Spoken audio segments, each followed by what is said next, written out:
What's going on? This is Dr. Mike Hansen, and in this video we're talking about CBD.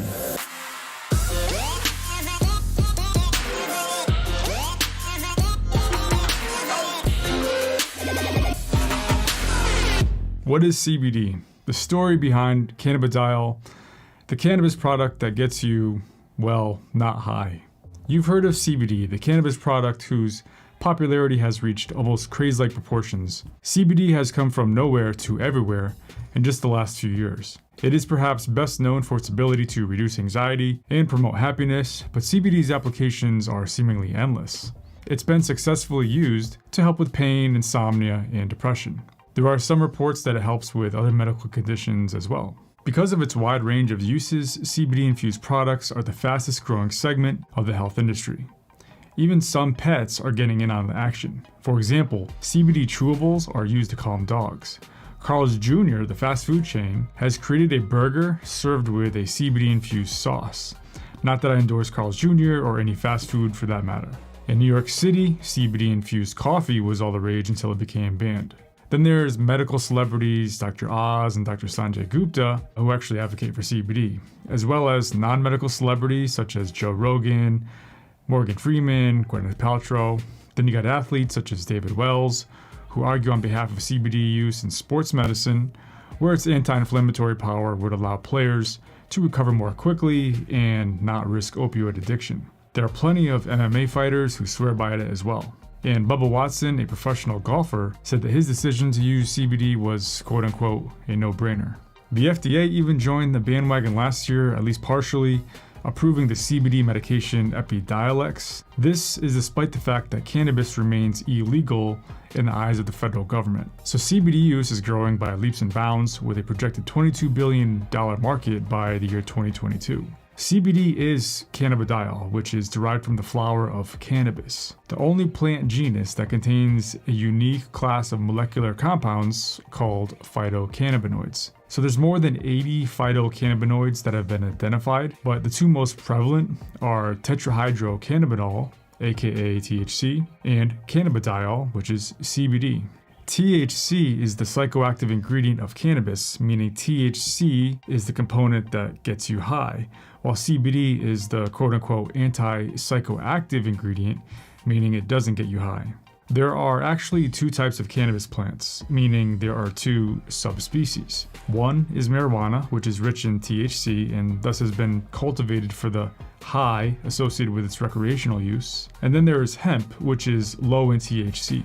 Hemp was historically cultivated for the industrial uses or its tough fibers. In December of 2018, in part because a growing body of scientific evidence showing CBD's therapeutic attributes, the federal government legalized hemp. Although 33 states have legalized medical marijuana, including 10 states with legal recreational use, marijuana remains prohibited at the federal level. So both hemp and marijuana contain CBD. The recent full legalization of hemp is part of the reason why some experts believe the CBD market will have a societal impact as monumentous as the tech revolution 2 decades ago. But to really understand what CBD is and why it has only so recently burst into such almost revolutionary prominence, it helps to know a little bit about the history of cannabis and the biology of its use. Cannabis is believed to have been used medicinally, recreationally, and for spiritual reasons throughout much of humankind's history.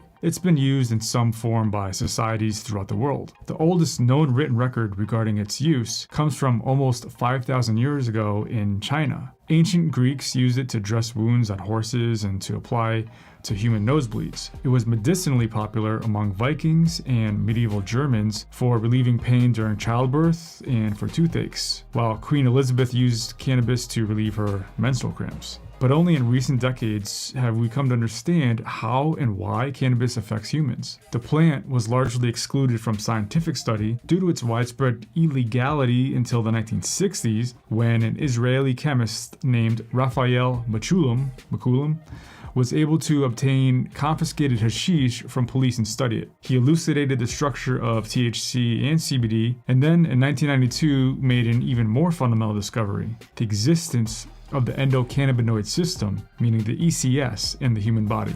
So the ECS is the body's largest system of receptors, and it's found throughout the brain, nervous system, and organs. It's been described as the molecular bridge between the body and the mind. Scientists have come to believe the ECS is among the most important physiological systems involved in human health because it regulates both mood and homeostasis, keeping internal systems balanced in the face of external stress and inflammation. He said that by using a plant that has been around for thousands of years, we discovered a new physiological system of immense importance. We wouldn't have been able to get there if we had not looked at the plant. So the implications of this discovery, including the burgeoning applications of CBD, are only beginning to take shape. In looking at the ECS, McCollum uncovered naturally occurring neurotransmitters called endocannabinoids that are structurally nearly identical to the phytocannabinoids found in cannabis. THC mimics these endocannabinoids, and binds to the two main kinds of receptors in the body, CB1 and CB2. CBD doesn't directly bind to CB1 or CB2 receptors, but instead serves as a reuptake and breakdown inhibitor, preventing the breakdown of naturally occurring endocannabinoids in the body. This is essentially the same way that selective serotonin reuptake inhibitors, or SSRIs, work, which prevent the reuptake and breakdown of serotonin in the brain. And if you're not familiar with SSRIs, these are the medications that are mainly used to treat anxiety and depression. Think Paxil, Zoloft, etc. So CBD's health impacts span the entire endocannabinoid system. In particular, researchers have found that CBD increases the levels of anandamide, the endocannabinoid known as the bliss molecule, derived from the Sanskrit word ananda, which means extreme happiness or one of the highest states of being. CBD has shown to generally serve as a boon for brain health, serving as both a neuroprotectant and enhancing neuroplasticity. It's been shown to be effective applied topically in reducing inflammation and overall body pain. Some early studies suggest that CBD might help fight cancer and has already earned a place in overall cancer treatment for its ability to reduce nausea and help with pain.